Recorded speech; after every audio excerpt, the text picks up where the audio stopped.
शेतकरी कर्जमाफीवरील वक्तव्यावरून निर्माण झालेल्या वादानंतर विखे पाटलांसंदर्भात बच्चू कडूंनी केलेल्या विधानानं राजकीय वातावरण चांगलंच तापलंय।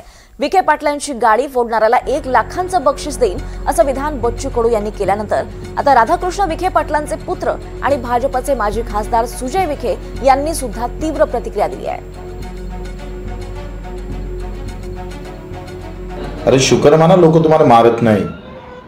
मी तर म्हणतो जो राधाकृष्ण विखे पाटलाची गाडी फोडून ना त्याला 1 लाखाचं बक्षीस मालायक। मी तर फोडणारच आहे भेटला तर, पण हे नालायकी थांबवा, आम्ही सहन करणार नाही। 11,000 रुपये क्विंटलच्या भावाची शिफारस केली राज्य सरकारनं कापसाची, आणि मोदी सरकारनं जाहीर केले 8,000 रुपये। लाज वाटते? आमच्या परिवाराचं कार्य काय आहे किंवा आमची भावना शेतकऱ्यांप्रती काय आहे हे मला असं वाटतं कोणाला सांगायची आवश्यकता नाही।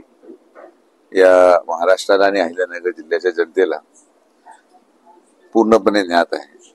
त्यामुळं अशा प्रकारचे वाक्य, अशा प्रकारचं घोषणा हे मला असं वाटतं योग्य नाही। पण आता ज्याला जसं योग्य वाटतं आजकाल तो बोलतो, त्यामुळे त्याला काही बंधन नाही।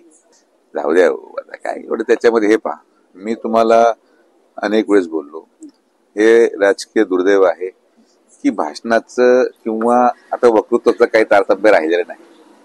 कोणी काय टीका करावी, कोणत्या पातळीवर जाऊन टीका करावी याला काही तारतम्य राहिलं नाही। बोलणारे बोलतात, त्यांना दाखवलं जातं, त्याचं प्रत्युत्तर मी देणार, माझ्या शिक्षणाला शोभेल असंच उत्तर मी देऊ राहिलो।